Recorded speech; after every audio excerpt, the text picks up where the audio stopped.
not. All right, 3, 2, 1. What's up, guys? It is Noiz.I here, and we are back with another episode of Noiz.I Talks with Friends.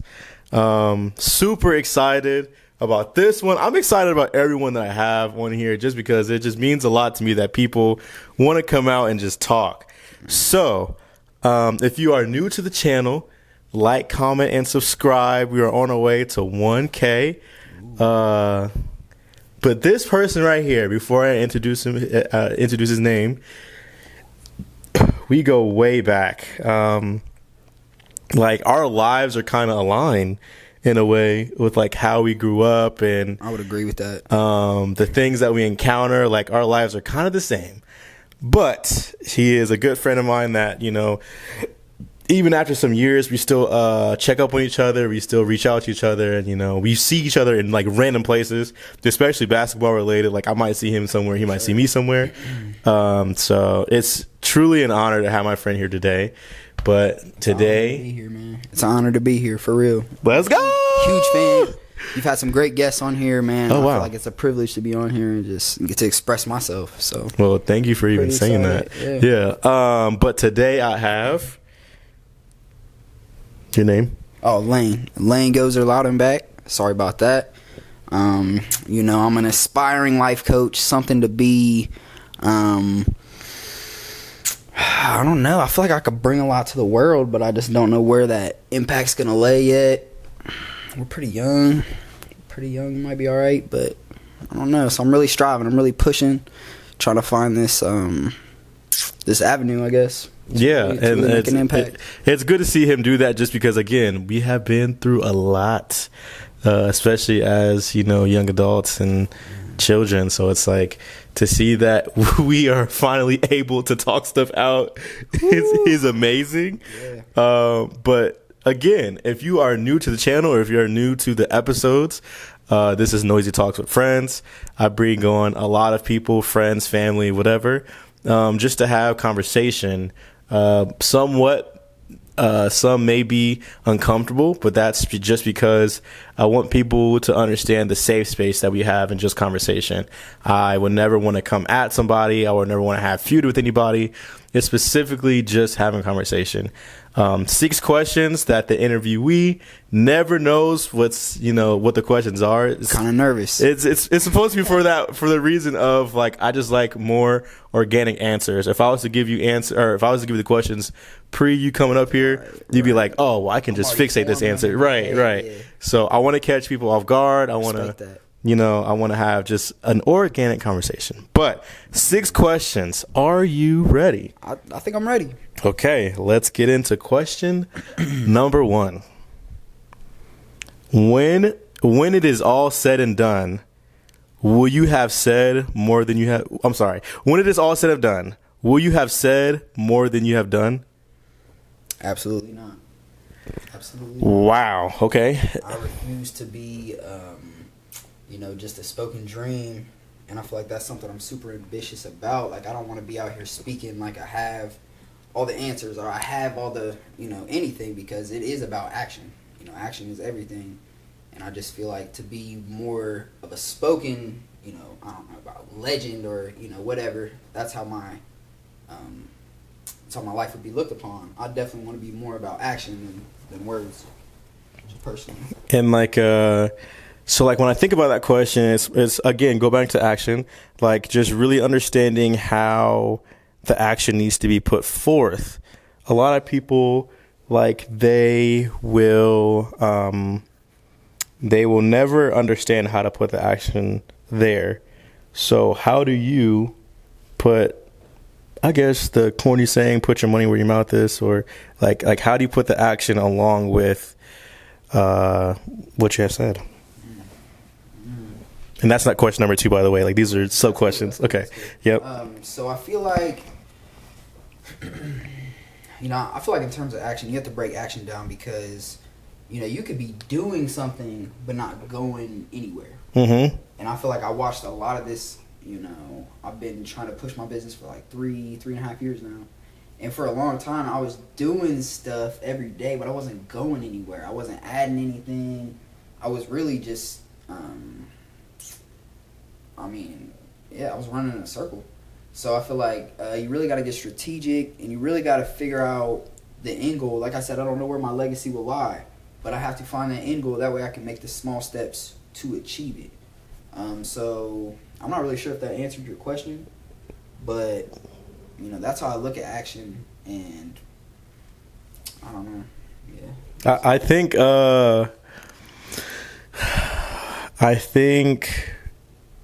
like when people think about action versus doing, or doing with action, or saying with action, whatever, I think people get stuck in and we were just talking about this off camera, the idea of infatuation.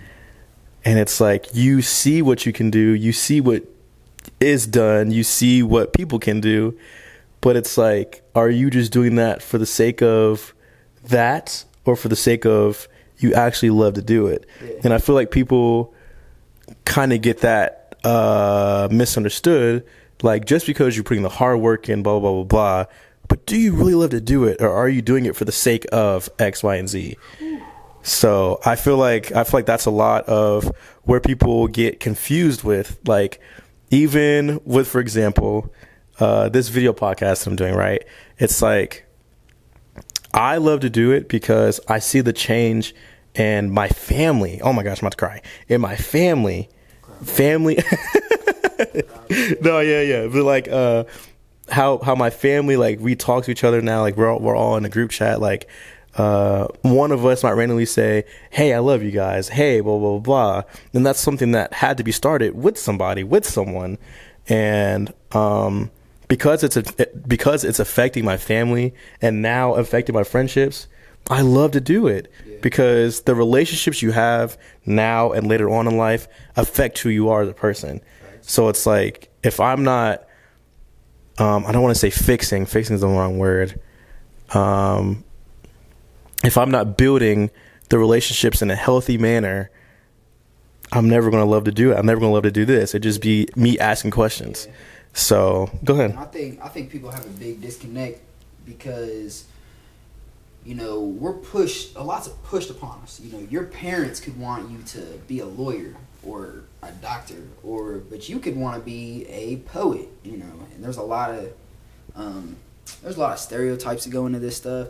I remember high school teachers. Oh, you don't want to go to college? Are you not going to do anything? College is the only answer.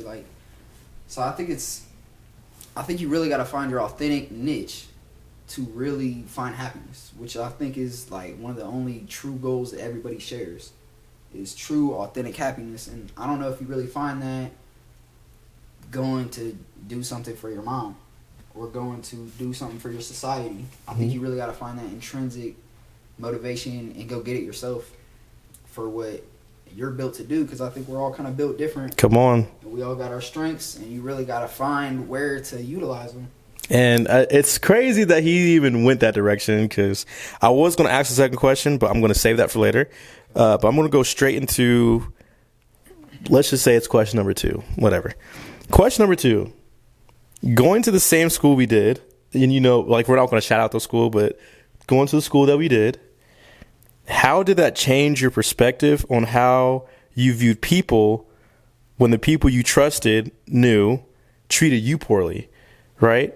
So it's like, we went to a predominantly white school, and because we were outsiders, different races, whatever, we were token with friendships, right? Yeah. So a lot of people were like, oh, he's black, oh, he's Hispanic, Mexican, whatever.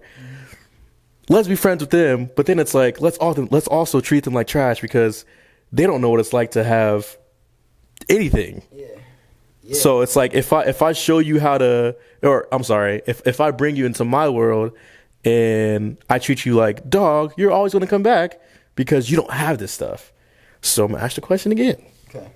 Going to the same school we did, how did that change the perspective on how you viewed people growing up, when the people you trusted also knew treated you poorly? I think it was a very tricky situation for me to adjust to that environment, and I think it brought out a lot of external hatred, but it also brought upon me like some self-hatred because I devalued myself because I was hearing other things. You don't have it like this, you know, you can't go by that, you know, ignorance. But at that point in time, you know, that stuff weighed on my heart. I thought that stuff mattered. Man, come on. So It's like, you know, being in that situation, at least early on, it really hurt because I lost. I'm not gonna say I had myself, but I was losing myself more trying to fit in, trying to be a certain way, and it still affects me today. It still affects me today, and I can see it every day, and it's something I'm constantly trying to address. Mm-hmm. But you know, I don't know. So at least early on, it brought a lot of hatred, but then later on, you know, maybe junior, senior year, it brought almost like a chip on my shoulder. Because I'm like, you know, I don't have it like y'all, but I'm still going to go get it for myself, and I'm not going to let these obstacles, you know, whatever, hold me down. So, and I feel like I still carry that chip on my shoulder as well. So, you know, it brought some negative, but it brought some positive just because I felt like I'm going to get it organically. You might have a hand helping you achieve your dreams, your goals, mommy's goals, whatever. But I'm going to get it myself. And, you know, once I make it, nobody can take that from me. And so you answered part of it. You answered more about yourself, but the question was, how do you view people now? Mm-hmm. Like outside world, like real reality, like day-to-day people, even the like the relationships you have now, like because of how they treated you, how do you view other people now? Yeah. I mean, it does kind of correlate because there was a lot of hatred that I felt towards okay people, yeah, our peers, you know. Yeah, that's wrong in itself, but I felt like it was necessary, almost like a safety thing or something. But you know, you just start snapping back, you start complaining back, you start doing whatever. But I would say it changed the way I look at individuals and how I let them affect me. Because, you know, for the early couple years, you know, I really let that play numbers on my heart. Yeah. You know what I mean? And then growing from that and just looking at them different. And then I realized that they are almost at a disadvantage with their cushy little society. They don't know the real world. They don't know the real world. You see them graduate and, you know, go crazy. Lost, jumping on the stripper pole. Or yeah. Come on, dog. Yeah. Young, don't do that. Don't touch that, bro. Never do that. Never touch that, or you will either get killed by us or get killed by it. For real. But yeah, so I just felt like at first I thought it was a huge advantage to, you know, have 2-parent household. You know, yeah. 6-figure income, you know, stuff like that. But then I'm like, at the end of it all, I'm like, that's really not what it's about at all. Not at all. Not if you're happy, authentic happiness. Yeah. So, again, I don't know if I answered your question. No, yeah, you did. Yeah, you did. Just in like the main reason why I wanted to ask that question, Lane, is because like, again, no name dropping, but you know the people we hung out with and how they're doing now. Yeah. And it's like we see the difference of even if you have we didn't have it, like we didn't have, you know, finances, whatever, but we also had to go through emotional damage at home. Right. Where they had the finances and they're now dealing with the emotional damage now, like in today's time. We had to go through it as kids. Again, it's almost like a disadvantage. Like, come on. Now, going through it through your early 20s is almost a setback compared to going through it in your teens. Because like you're so relying on your parents for everything, or your whatever for everything, and then when they're not there, nigga, it's like a whole nother growth spurt that you have to go through. Now you get hooked onto drugs. Now you get hooked onto whatever you said. So it's just like, it's really interesting. And again, I'm not trying to bad name or bad talk anyone, you know, from the people that we hung out with or whatever. But it's like we see the difference. And I'm not, again, saying that our lives are better or whatever, but it's like how we took those challenges as children into now. Like, we have tough skin. Like, a lot of stuff that may bother those people, they don't bother us just because like we already went through it. Yeah. And like I encourage people who rely on whatever so much to understand a healthier outlet and really go through it.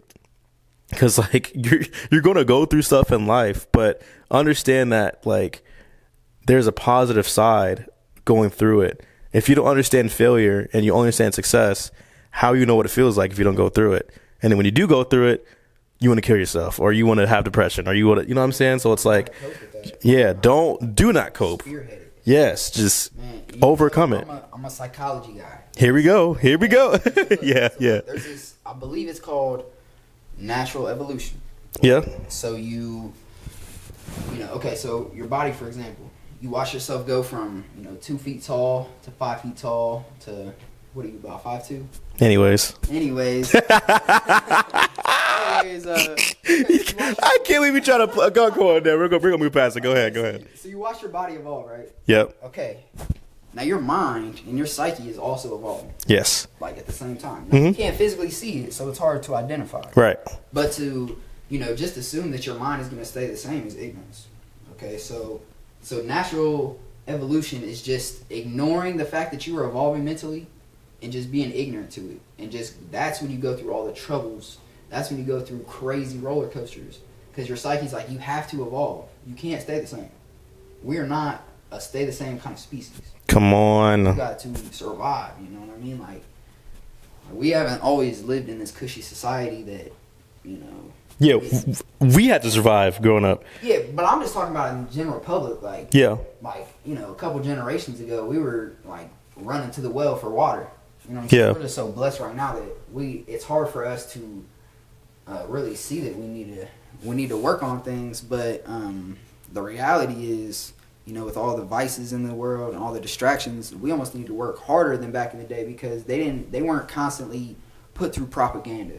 They weren't constantly looking at ads and, whatever else. They didn't have all these distractions. And I do also think like that's where they're focused, enhanced. Because like even if you think about music, just because it's something that is universal, how they really had to do music back in the day, tape recorders, rewind, reset. Now you can just click a button and it makes a sound, or you click a button and it makes a beat. Like, pampered. Really look at how we're blessed. But then when we get into bigger crowds, bigger whatever, now we got anxiety. Now we got blah, blah, blah, blah. And that's the difference between us now and us then. Is like they had to go through it. But then, when it came to bigger avenues, bigger whatever, they stepped up to the challenge. But now when we're blessed with social media and different events and all that stuff, we get in front of a crowd. Thank you.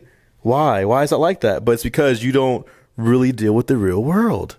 And like how everything was word of mouth back then, you know how hard word of mouth is, bro, compared to a click of a button now. Yeah.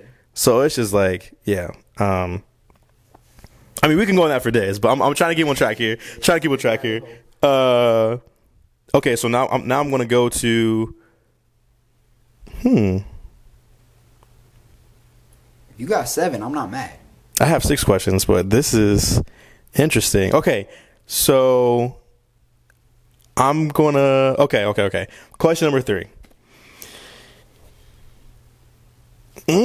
Hold on. Okay. Question number 3.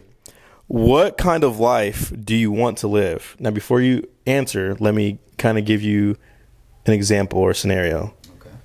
Someone asked me this question, and I automatically went to like, oh, I would like to have, this type of house, or I would like to have more cameras, blah, blah, blah, blah. He's like, no, what kind of life do you want to live? Mentally, spiritually? And I'm like, without materialistic? That's a problem. That I didn't have an answer? Yeah. Because it's like I've never lived freely without this stuff. And not saying that I don't need it, because, I would love to have it to expand my brand. But what kind of life do you want to live? Can I answer? Yes, you can. Okay, so the kind of life that I want to live, excluding material. Yes, sir. We could always go on about material. For sure. The life I want to live is I want to be lost in my art. I want to be just, I want to be creative in ways that I don't even see possible right now. I want to almost get lost in reality because I feel like a lot of this is just pointless. But for me to get, into my own, really tap into my own soul. You have to let go of stuff? Yeah, you got to let go of this, so much of this outside world. So I feel like I would really focus on my creativity / art, and also my happiness. I think that, my mental health and just mental well-being is going to be something that I'm going to pursue probably forever as I evolve. And then, so like with nothing, like with no material, nothing, how does Lane achieve authentic happiness? Because that's something that you said, but I want to understand how you get there. If you know, and if you do know, that's a problem because you're not there. Yeah. I mean, it's not a problem that you're not there, but like, you know what I mean, though. Yeah. I mean, in theory, I feel like I probably know, but the ins and outs, nah, probably not. Okay.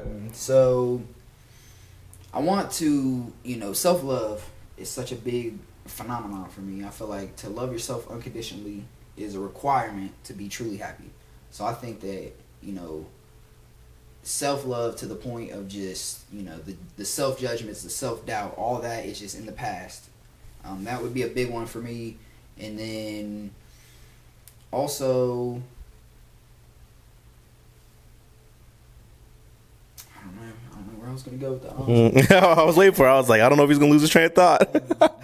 Yeah. I think the same thing. I found it. Okay, go ahead. All right, so you got to have, the self-love, but you also have to have like a radical authenticity about you. A radical authenticity, like. Explain. So there's no more, I speak a certain way. This was like a thing growing up. I speak a certain way. I kind of walk with a little. That is all part of my persona. That's something I got from society. So if if I'm going to be radically authentic, all of that has to be stripped. And that's going to take, probably decades to really... You have to unlearn, basically. Yeah, deconstruct. You got to deconstruct the mind. Because we put all of this BS on us as children. And now as young adults, we have to figure it out and sort out what to keep and what to get rid of.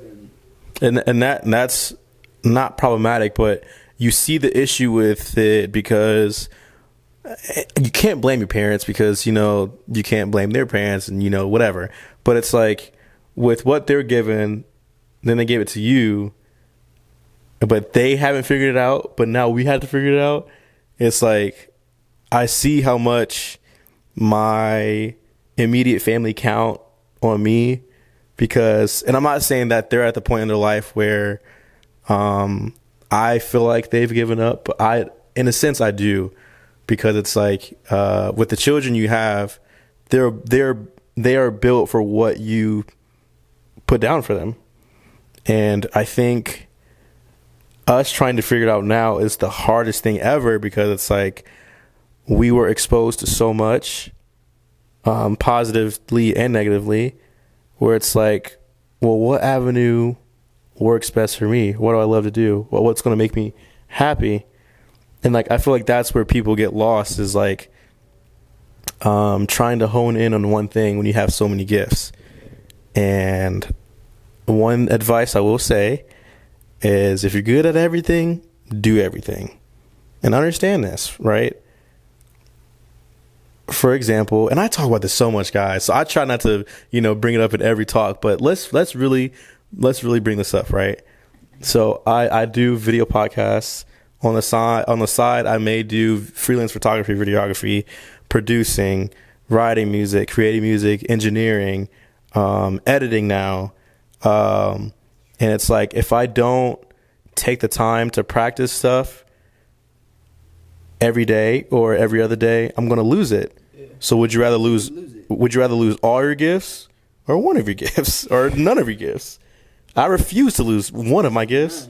I refuse to lose any of my gifts. That's something I've always marveled about you, man. You've always been creative. Come on. Always been like, we were like 8th graders. He had the keyboard, he had the computer, he was doing all kinds of stuff that we weren't even tapped into yet. But yeah, I've always marveled. I appreciate that. But I just don't want to lose anything because I'm good at it.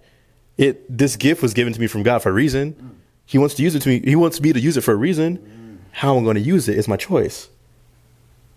So I encourage everyone, don't hone in for what? Because when you get to that point where it's like, hey, can you do this? Oh, I haven't done it in so long. All right, we'll go to somebody else. That's a missed opportunity.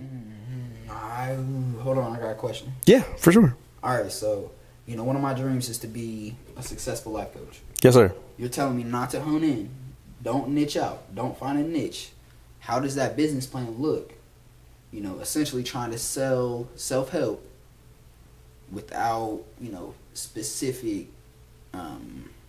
avenues that I'm going to focus on. Just take the time to do it. I don't know how else to say that. Ooh, I don't know. That's kind of vague. I mean, like, how is it vague? Because I feel like, the problem, if I'm working case to case, the problems, they could be all over the place. So if I don't niche out, say nutrition, right, or emotional mastery, right, something like that. If I don't niche out, then I just feel like it'd be. So, is this going into something else?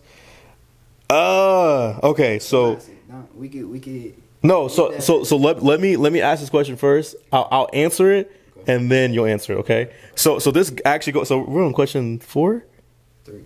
3. We were on 3. We just did this one.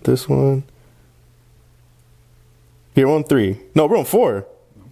Yeah, because I asked you going to the same school when it's all said and done, and what kind of life do you want to live?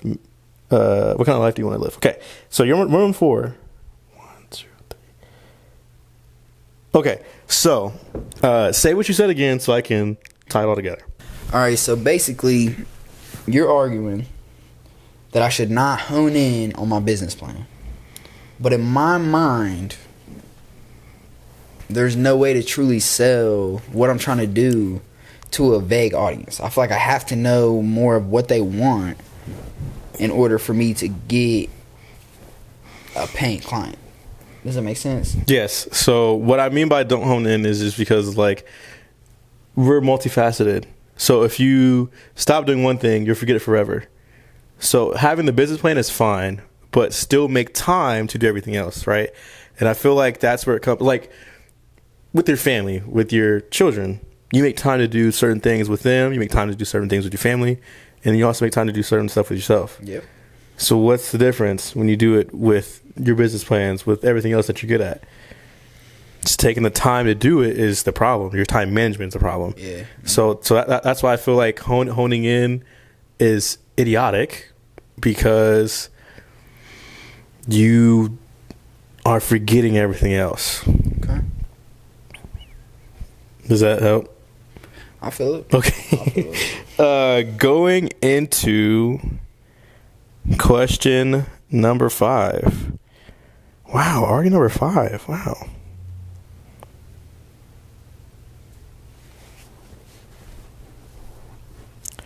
One of these questions made me nervous. You started reading it and you're like, ugh. No, I mean, going off of what we just said, question number 5. How do you balance personal life? What was that? Some Febreze or something? Probably. All right. How do you balance? Question number 5. Question number 5. How do you balance personal life versus family life? And the reason why it's a difference with that is because of, like, you have to make time for the people you love, but you also have a family. Mm-hmm, mm-hmm. So you have 2 families. Go ahead. Yeah, for those of you that don't know, I have a daughter. She's about 1.5 years old. Congratulations. That's my world right there. Yeah. World. So personal life compared to balancing versus family life. Balancing it compared to the family life, right? Mm-hmm. Is that what we're talking about? Yep. Okay, so I feel like at a certain sense you have to pull them together. Bring them one and the same. Yeah. Because you want, because I have personal things that I want to do, and my daughter, she might want to do something else. She wants to swing at the park.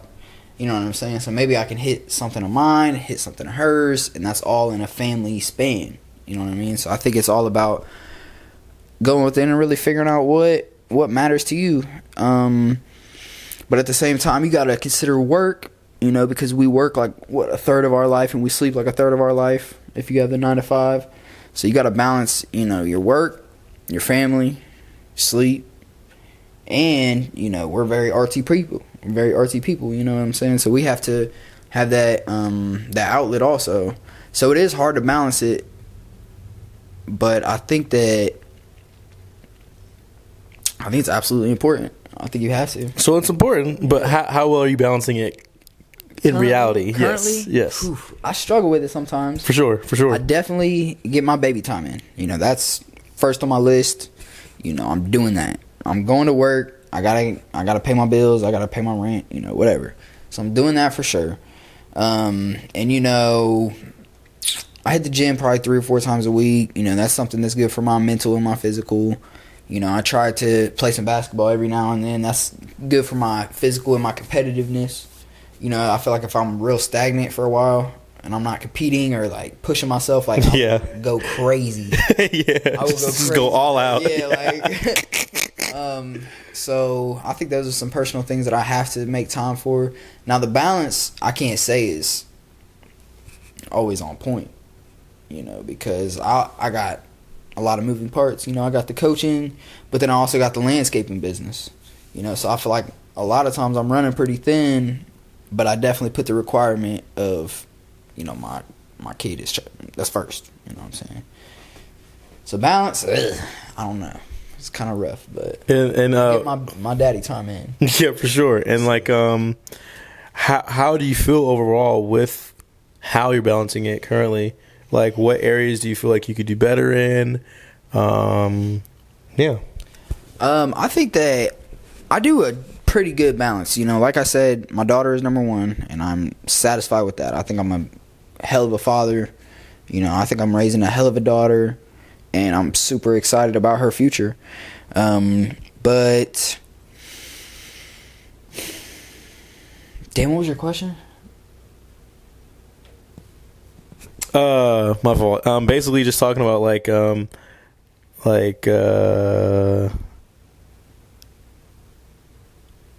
how is it now, right? Or did you answer that one? I mean, yeah, I think I answered that. Oh, what did I ask, bro? My mind. It was a good one. Okay, let's chew on it for like 2 seconds, bro. Fudge.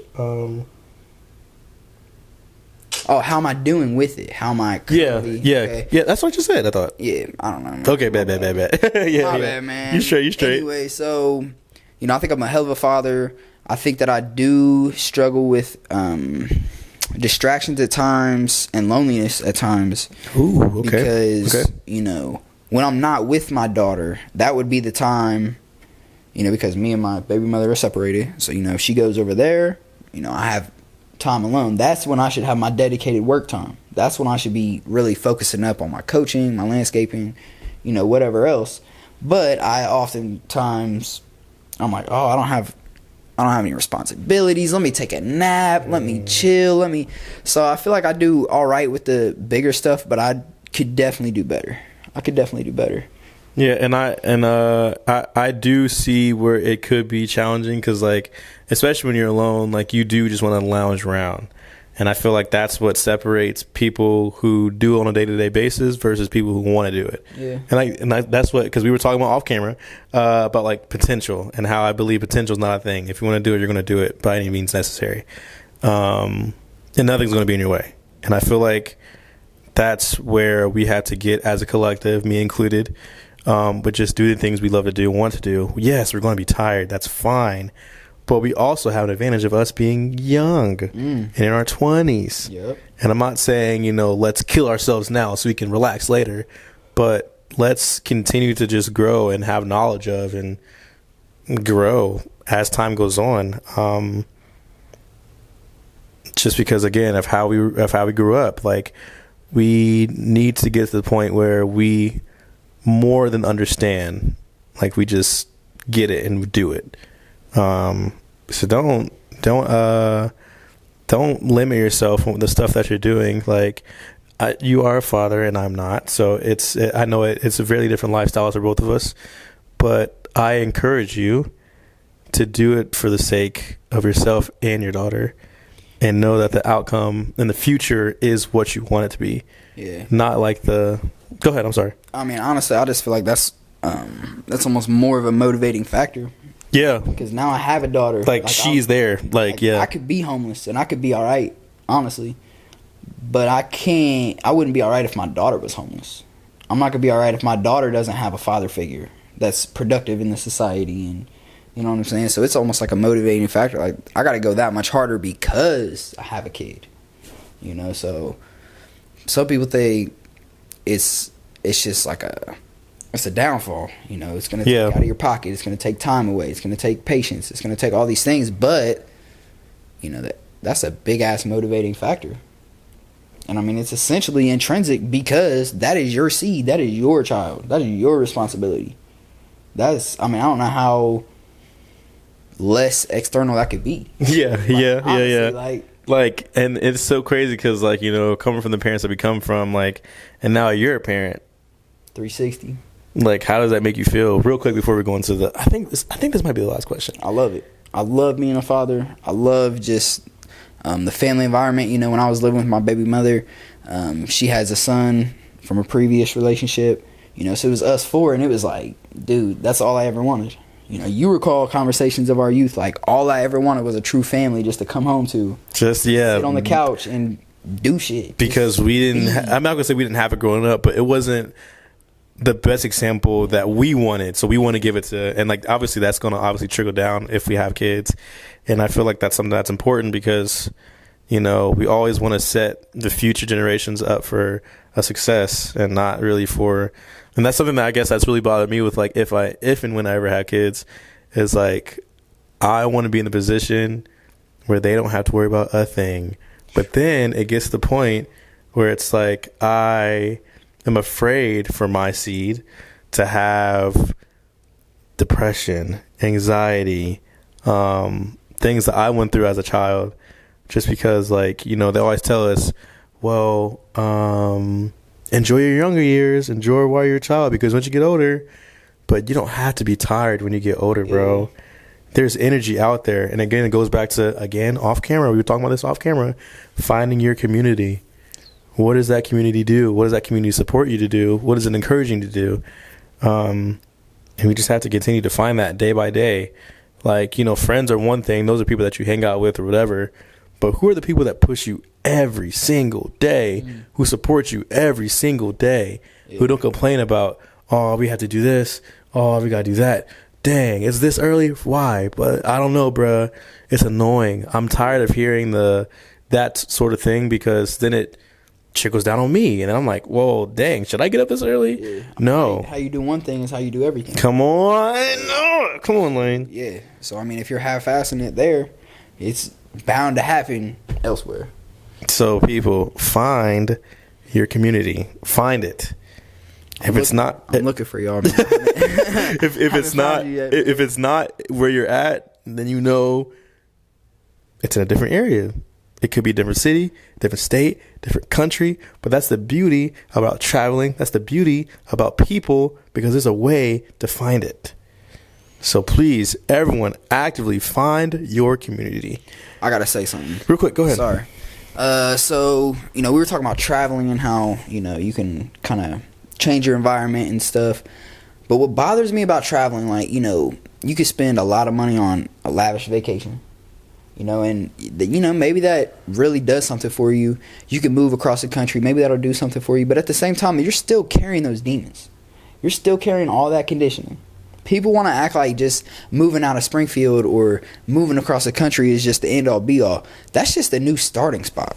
You still have to get within. You still have to overcome everything that you've already been through. Yeah. Like, it's not like it's, you know, people think that going on a vacation is just going to, like, cure their depression for the next year and stuff. Like, if I go to Disney World every year, I'll be happy. Right, because guess what? You got that coming back ticket, bruh. So remember that. Yeah, like, you got to come back. Now you're broke. Oh, shit, I got to grind it back up. Like, it's just, people think that just moving around and traveling and stuff, like, there's a lot you can learn. There's good things about it, but you cannot ignore the fact that you still carry your shit. No, yeah, and I totally agree with that. I think the reason why I said traveling is just mostly because, like, in order for them to get past that, they have to get exposed to new things.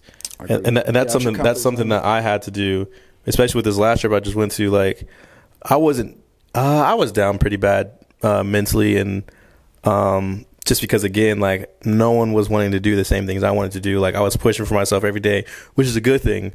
But when I got around the people who do it every day, who push each other every day, I got this burst of energy in my heart. Like, wow, I can stand up and not look weird. Like, it's something, again, we talked about off camera, is I've been on this kind of, not weird wave, but on my own wave since I was a kid. Different music, different things I've enjoyed, different avenues. Like, I've been doing this since I was a kid. Dressing different. You always had to be different. Yes, and it's not because of, like, me wanting to stand out, but it's because of who I was. And now, as an older gentleman, me being around those people who get it, everything makes so much more sense. Like, this isn't weird. I'm not weird. It's normal because I'm around the people who make it normal with me. You know what I mean? Mm-hmm. So, like, I say traveling or whatever simply for the fact of other people get it. Other people get you. Other people get you. You just got to find those people. But going into the last question, I think this is number 6, bro. Right. Did I? 1, 2, 3, 4. Did I ask you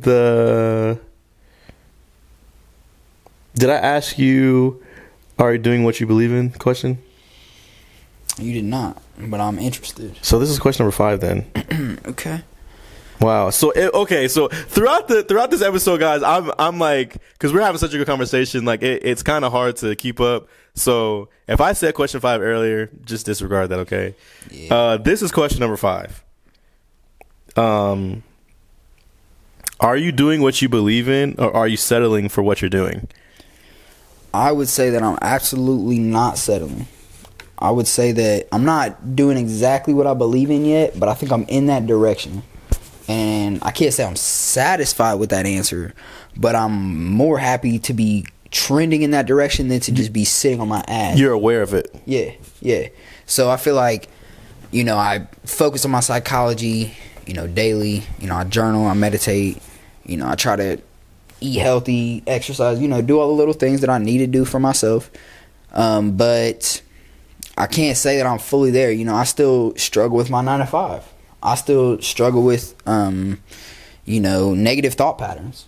There's still things I struggle with that I feel like I don't believe in, that I got to continue to deconstruct and figure out and poke around and inquire about, and so with all that, how is your support system?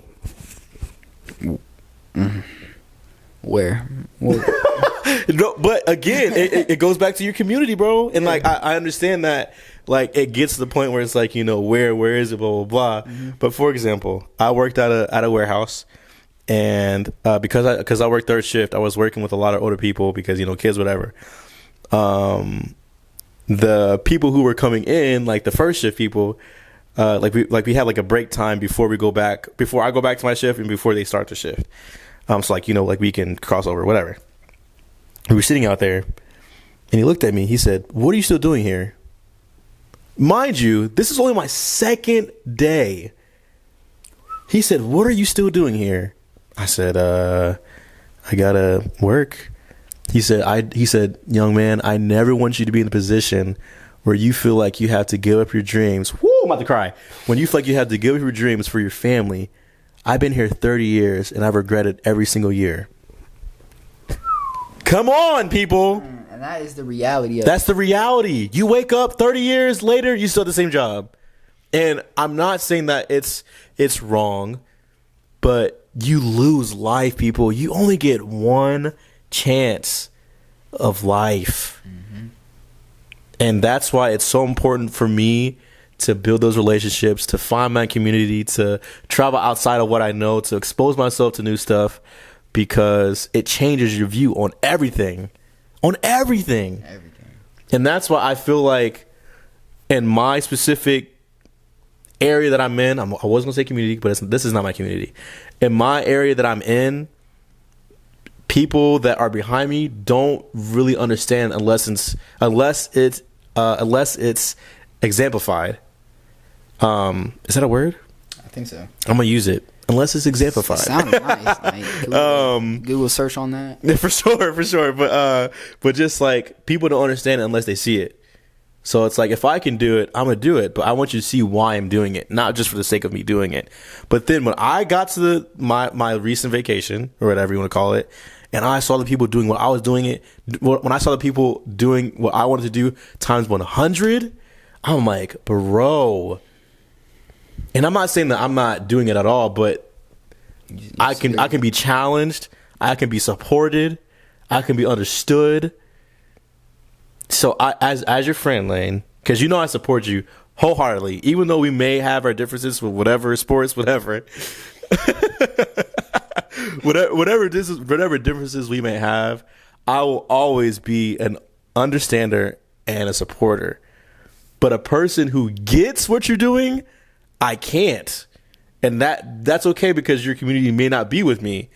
But you have to find a way to challenge yourself to find that area of interest. Because again, like imagine you're so you're trying to do life coach. Mm-hmm. Imagine 5 people trying to do life coach with you, but they're already ahead of you business wise. They're getting money for it. They're whatever, you know what I'm saying? Like imagine that with those people, and then you doing 100%. How would your life look? It'd probably look a whole lot different than waking up at 6 a.m. to go work. Come on, but it's the reality of those people are out there. They are. This is just about you really doing the research and finding those people. Yeah. Because, like, a lot of stuff isn't going to be handed to you, which is fine. Like, who cares? But do the research. People, do the research. And find those people. Because once you're in a position where you can wake up every day and you don't feel sluggish, you don't feel, oh, I got to go to work. Oh, I got to. Excited to wake up. You are excited about life. Yeah. About life. You know who really sold me on that? Come on. Rob Alexander. Mm-hmm. Wow. Yeah. CCMEP, Springfield, Ohio. Rob, you're the truth, man. I gotta just let you know he really sold me on that. Like, you don't have to suffer at your factory job. I work a factory job. It's terrible. You want to know if people understand me? Hell no. I walk around there with a book in my hand, a notebook. They're looking at me like I'm an alien. They don't understand. And that's fine. There's levels to the depth of a person, but it's just, man, I don't know. The community's out there, that's what you're telling me? Your community's out there, Lane. Find y'all. Not even my camp. Yeah, I say your camp was over here. Your community's out there, bro. Yeah, I'll just leave it at that because, I mean, we can go on days for that. Last question.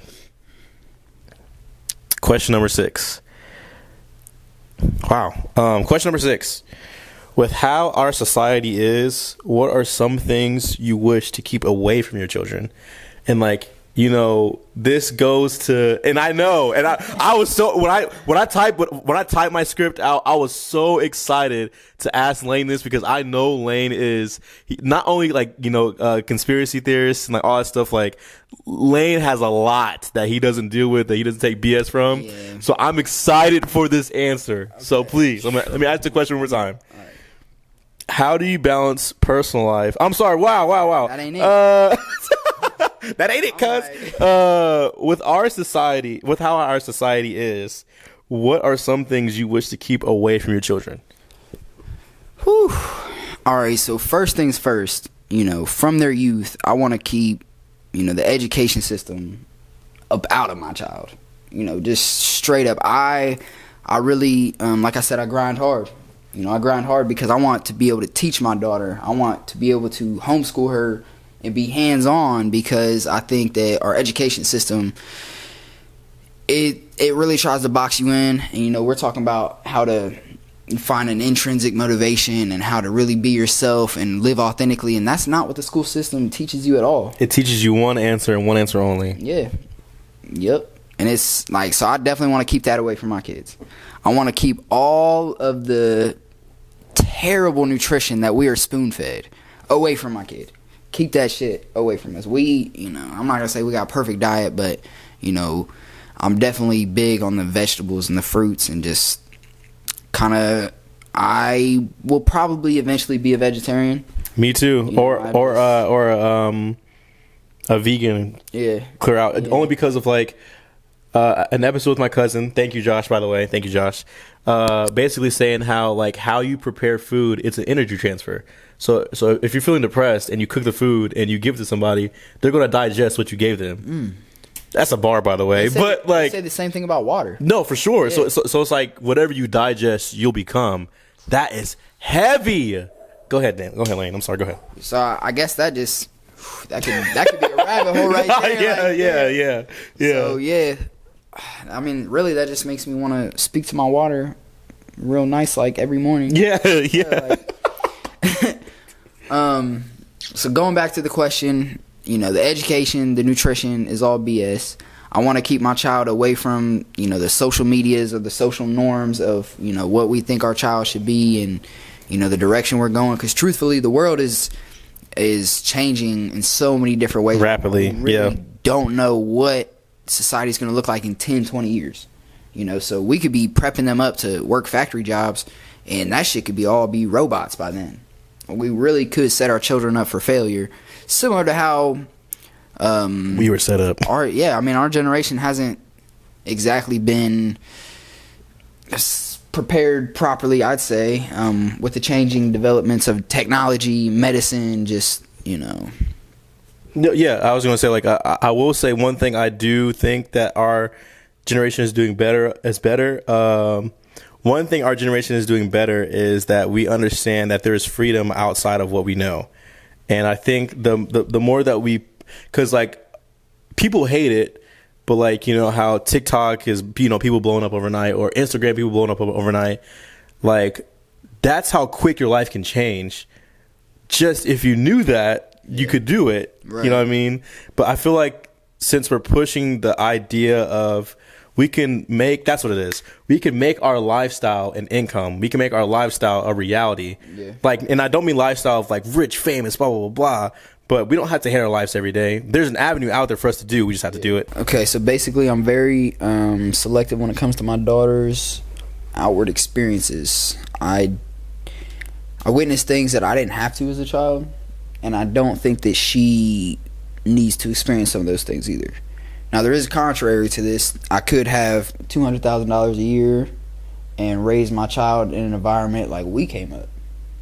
So there is that balance between, I don't want to shelter her too much to where when she gets a taste of the world, she doesn't know how to handle it. But I also don't want my daughter to be out there exposed to the rawness of the world too young, because it really is dangerous out here. Like, to get corrupted at a young age can stay with you forever. Yeah, and that's how a lot of adults are now. It's just like whatever affected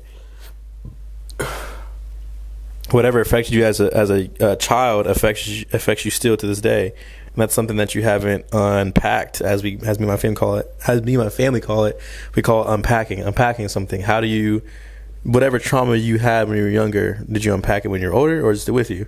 So it's like that stuff, it really takes a toll on who you are, because that creates your future. Yeah. So if it's like, I'm afraid of cats, so cats walk around, I hate that cat. Why? When I was younger, you know what I mean? So it's like that stuff we have to unpack. But with your daughter being a 1-year-old, and now that you want to homeschool and all that stuff, it's important because now you get to show her the ropes. But the dangerous of it is when we were taught when we were younger, don't do that, don't blah, blah, blah. And they do it, it's like, so it's like, I can't tell you how to parent because you are, whatever. But I do support and love for what you're doing as a father, as a man. So continue to do that. But I really appreciate that. No problem. So that wraps up everything, guys. This is the time where I let the interviewee ask me a question. So Lane, do you have a question? I got one on mind. Okay, whenever you're ready. One question only. One question.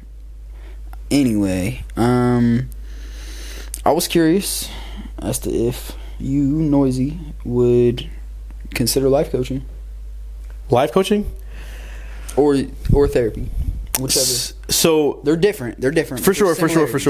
Okay. So I would consider this being my life coaching / therapy, because I do two type of segments. So this one is more with people I know, and then I also do segments where I call it Noiz.I on the go, where I just walk up to random people and ask them about, I'll ask them like 3 questions, stuff that they don't know, obviously, and just talk to them. So I feel like I do both, just because I know how long communication goes. And as far as therapy going, like, this is a therapy for me, because like I even though I do know you on like a super duper personal level, it's cool seeing how you're a father now. So now I have to know you as a father as well. You know what I mean? You gotta so see it's me like, in that mode. right. So it's like it's always cool to see friends, family grow outside of this conversation. As far as like life coaching,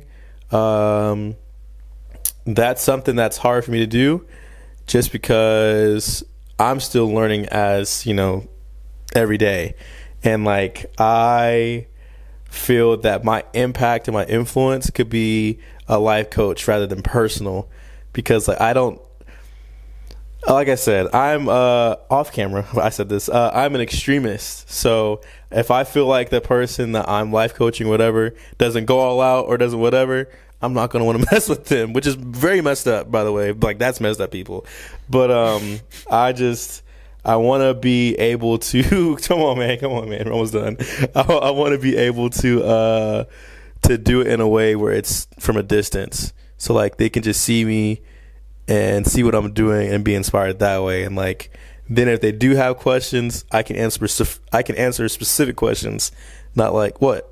I'm just not fucking with this answer. Why? Because, I mean, basically what you're saying is that you would not have a life coach because you're an extremist and that you don't think they would be. No. You asked me if I would be a life coach, not if you would consider life coaching. Oh, yeah. I'm like, he really ain't answering. I'm so sorry. Would I consider having one? Yeah, consider having a life coach or consider having a therapist. I would. Okay, I am so sorry. So let me back all the way up. Yes, I do want a therapist and a life coach. I feel like that comes with my community. So, bro, we're not about to go deep in that again. But have to. We'll get there. It's fine. But I would consider a therapist, just because I feel like there's a lot of stuff that I have to unpack with myself. Just a lot of past stuff, obviously, and figuring out who I am and why I became those things, and other stuff. But a life coach, community. Okay, real quick before we get off, bro. Off camera, Lane said that he doesn't believe. Can you fix your mic? It's falling. Thank you. He said that he wants to be man or himself versus the world. I didn't say I want this. I said I'm not convinced that there is a community out there for me based on my specific needs and desires. But have you searched? I mean, I feel like I've looked a little bit. Have you searched? Yes or no? But why do you have to? Why do you have to have a support system? Why do you have to have peers that are... How else are you going to know if you're doing certain stuff the right way, the wrong way, or if certain stuff affects people differently if you don't have that support who understands what you're doing? How? I feel like, when you fail, you learn. So I think... But just because you know right from wrong, and just because you know what failure is, those people know the other side of failure. They know the failures that you haven't touched, that you haven't looked at. You know what I mean? I mean, yeah, I get it. But what? There's always a but. I think it's irrelevant. Because you fail, and you might not know how to bounce back. But as you bounce back, that is shaping your character to be what you are, what you want to be. So if you have no one in your circle, nobody, how do you get there? And why aren't you there now? I'm not there now because I'm not ready. I'm not there now because I've been shuffling my feet for the last 2 years. And so if you had a community, what would the difference be? I mean, there's potential that this community is helping. Potential's not a thing. Go ahead. No, yeah, we're gonna. You better hurry up, bro. We're getting into come on, this we're now. getting into it, bro. All right, come all on, right. let's keep it brief. All right. So what? Ask the question. Sorry. Basically, like, community has to be there. It has to. It does. It has to. If you didn't have not a lick of your family, even your grandparents in your life, how would you be? And why? Homeless. Why? Because I had no structure on how to live my life. So if the people But who I'm already understood, out here. if the people understood your structure, who do what you're doing, why wouldn't that help you? I'm not saying it wouldn't help me. I don't think it's criteria. I don't think it's required. Why? Because I think you can get it on your own. Well, that has been another episode of Noiz.I Talks with Friends. Hey. Because we can. No, come on. All right. I appreciate you having me on, man. It was a pleasure. I feel like we were on for like 2 hours. No, for sure. I just have to end it early just because like we've already been here for a minute. So like, comment, and subscribe. We will finish this off camera. So please pray that We got Lane and part I. two coming back. We got a Heck part no, two. bro. I can't do a part two. Wow. You? No, I'm joking. Yeah. I'm joking. But please also check me out on Lane's channel soon. He said that he wants to do something together. So see that coming up soon. Go ahead. That's ConsciousSlam.com for the website, or Conscious Slam on YouTube for the longer videos. I also throw stuff on Instagram and Facebook. Yep. Yeah, so a wonderful conversation with my friend Lane. Other than that, guys, it is Noiz.I and Lane, and we are out. Peace.